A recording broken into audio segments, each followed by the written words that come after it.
What's going on, guys? Welcome back to Clap Nation. So in this video today, we're going to be dropping this Chevy Silverado. This is one of my personal builds. It's sitting on the leveling kit right now. I'm pretty sure it's a 2-inch in the front, about 4-inch in the back. We're going to drop it down to a 2-inch and a 4-inch in the back. So it'll be a 2-4 drop after we take the leveling kit out. So it'll drop a lot more compared to what it is now. We're going to be running stock struts in the front and smaller struts in the back. They're gonna be Beltec, and it's gonna be a flip kit as well as a spindle in the front.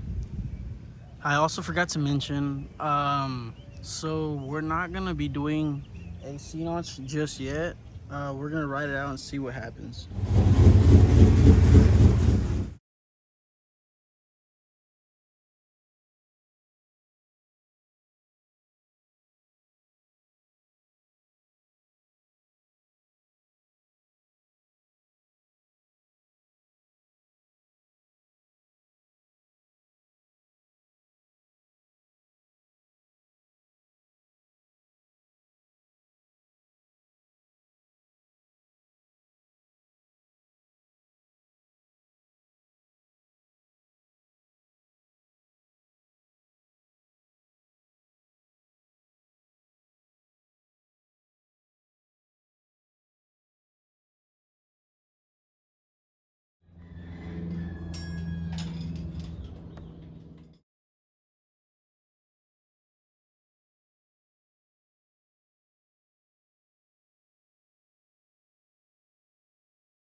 So we ran into a problem here.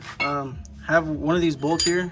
It has a nut at the bottom, something like this, and the nut stripped out all inside here, so this one's not spinning.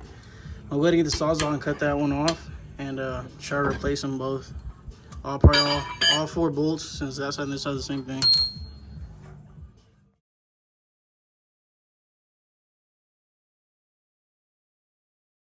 So here on this tire pressure sensor, this bracket will not fit here because of this notch that comes up compared to this one here. This notch is flat. That notch comes up. So I'm gonna try to cut the bracket about here so this sensor can sit flush right here.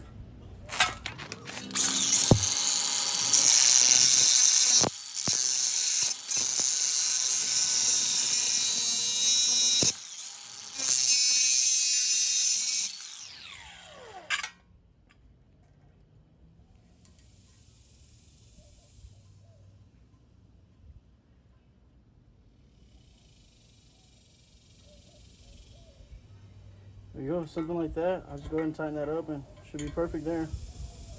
So I sent somebody to go give me those 2 bolts back there. I'm gonna go ahead and replace them with grade 8 bolts, especially because the ones it had were too long and it would not start to thread in. I'm gonna go ahead and start putting the spindle on and everything like that. Let me show you the other side where it's already done. So it's already put back together, grease in the ball joints. I know I'm gonna have to replace them, they're a little cracked, but they have the bolts in there.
So we ran into a little bit of a problem.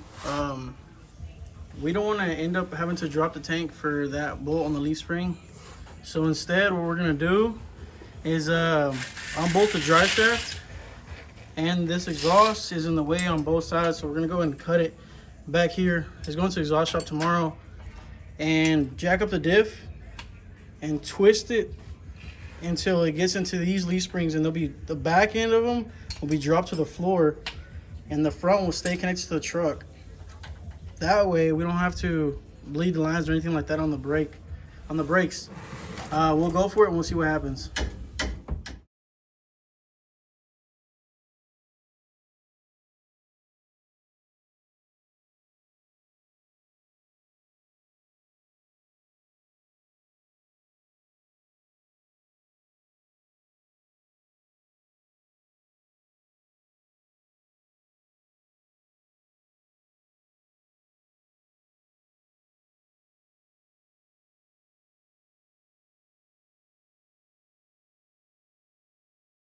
All right, guys, so we got it in. We ended up just not having to take off the brake lines or anything like that. Luckily, we were able to squeeze it underneath it without having to take that bolt off up top. Now we'll probably just go ahead and cut those bump stops off.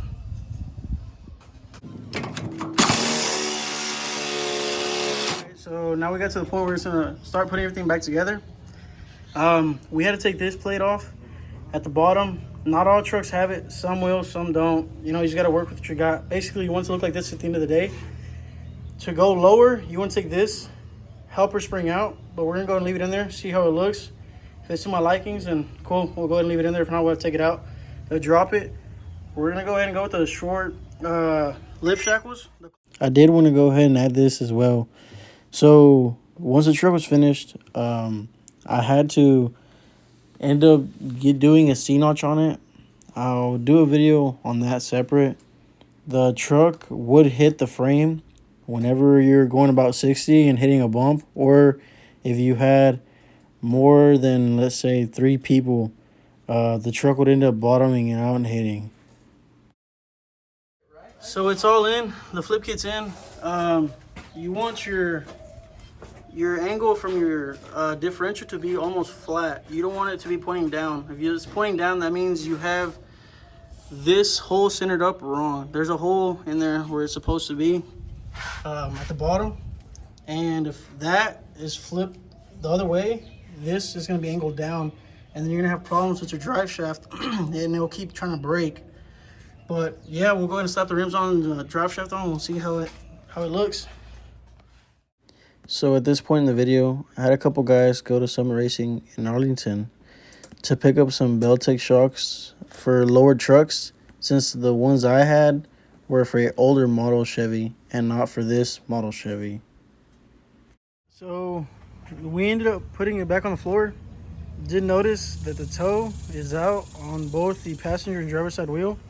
They're both towed out with the steering wheel being straight.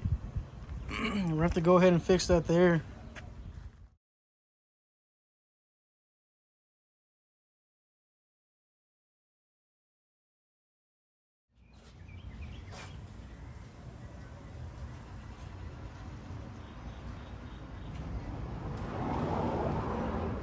All right, guys, so the truck is dropped.